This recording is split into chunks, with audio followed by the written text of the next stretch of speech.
Hello, Sofía. Do you have a moment for us? Hello, sure.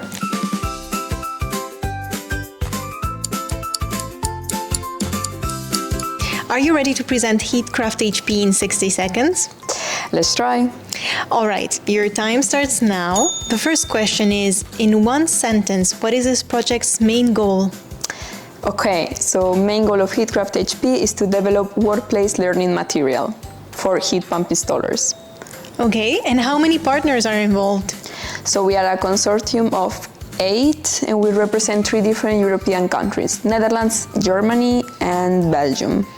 Cool. And what challenge or opportunity does HeatCraftHP address?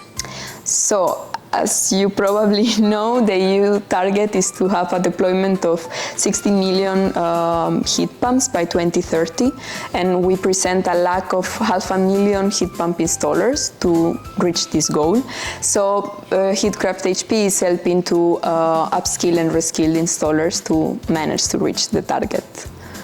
Great. We have time for one more quick question. Okay. Which emoji best describes your project? I think I will choose the worker one that has the yellow hat and the reflectant vest, because it will really represent the installers learning directly in the workplace. That's all the time we have, but thanks for doing this challenge with us, Sophie, and good luck with the project. Thank you. See you around.